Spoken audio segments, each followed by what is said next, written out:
Halo, nama saya Lucia Saraswati, nomor BP 181112-1017. Saya berasal dari Universitas Andalas, jurusan Teknologi Hasil Pertanian, akan menjelaskan tentang bagaimana cara proses pembuatan bioplastik dari pati jagung. Bahan yang dibutuhkan yaitu tepung maizena atau pati jagung. Yang kedua yaitu cuka. Bahan ketiga agar-agar powder. Bahan keempat air. Dan kelima sebagai pengganti gliserin yaitu minyak goreng. Lanjut ke proses pembuatannya. Pertama siapkan wadah. Lalu ambil 1 sendok makan tepung maizena. Karena kurang ditambah sedikit. Nah, tahap selanjutnya yaitu ditambahkan 1 sendok makan minyak.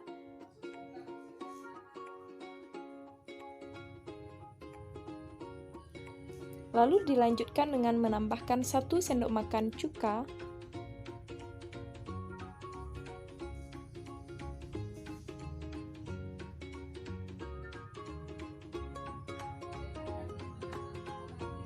Dan 10 sendok makan air biasa.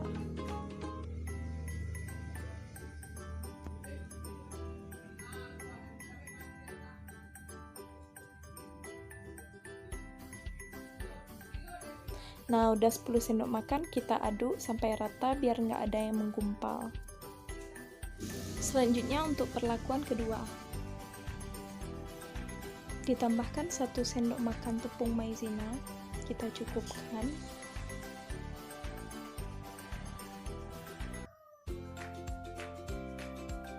Lalu ditambahkan juga 1 sendok makan minyak goreng sebagai pengganti gliserin.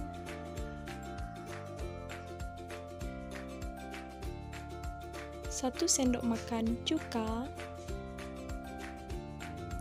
Dan sebagai perlakuan, kita gunakan agar powder sebanyak setengah sendok makan.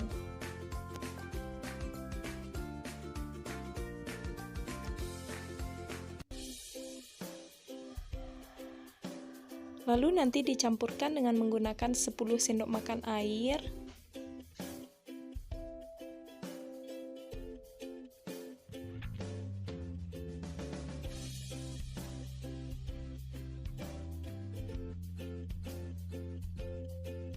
Setelah cukup 10 sendok, kita aduk hingga rata dan tidak ada yang menggumpal.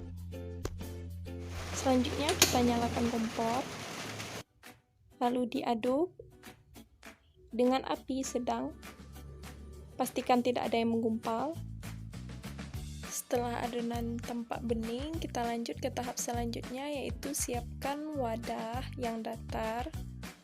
Wadah ini akan kita gunakan untuk mencetak adonan tadi. Kita ratakan, ini untuk perlakuan tanpa agar, dan ini untuk perlakuan dengan agar. Nah, setelah rata, beginilah kira-kira penampakannya dari masing-masing perlakuan dengan menggunakan agar dan dengan tidak menggunakan agar pada bahannya. Selanjutnya kita tunggu hingga adonan menjadi kering dan menjadi bioplastik. Proses pengeringan bioplastik ini hanya membutuhkan waktu 1 hari karena bahan telah ditipiskan sedemikian rupa. Dapat kita lihat ini adalah contoh dari bioplastik yang menggunakan agar. Seratnya tampak ada bintik-bintik kasar. Sedangkan untuk yang tanpa agar, seratnya nampak lebih halus namun mudah sobek.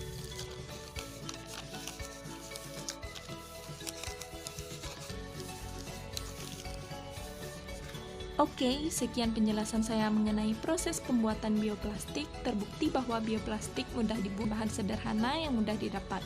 Dan dengan perlakuan penambahan agar dan tanpa penambahan agar, terlihat bahwa tekstur yang dihasilkan dengan penambahan agar lebih kasar dan lebih kuat dibandingkan non-agar yang memiliki tekstur yang lebih halus.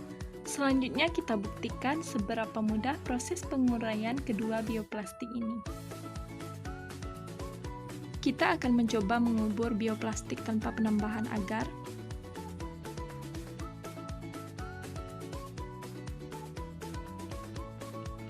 Dan juga untuk bioplastik dengan penambahan agar.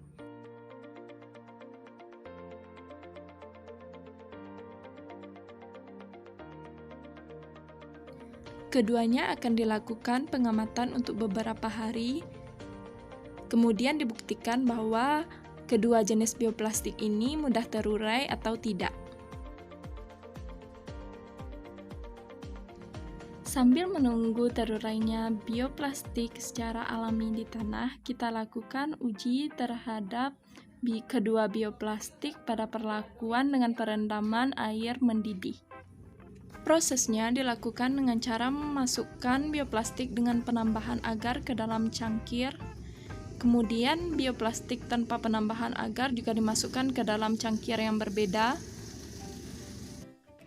Selanjutnya dilakukan perendaman dengan penambahan air mendidih pada kedua jenis bioplastik ini. Yang pertama pada bioplastik dengan penambahan agar, kemudian pada bioplastik tanpa penambahan agar.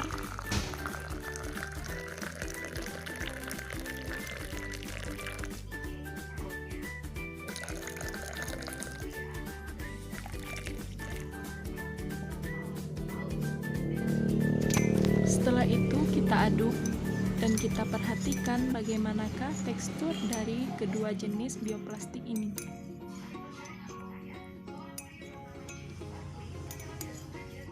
Setelah dilakukan pengadukan beberapa saat, tampak bioplastiknya sudah mulai larut. Hal ini membuktikan bahwa bioplastik ini sangat mudah terurai.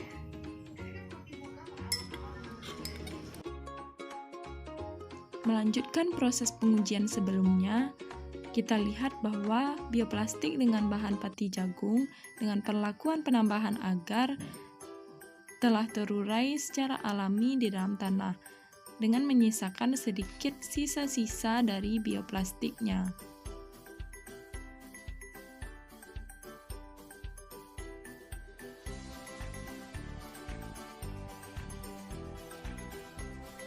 Sedangkan untuk bioplastik tanpa penambahan agar tampak tidak ada lagi sisa-sisa dari bioplastik yang masih tertimbun. Ini membuktikan bahwa bioplastik ini sudah terurai secara sempurna.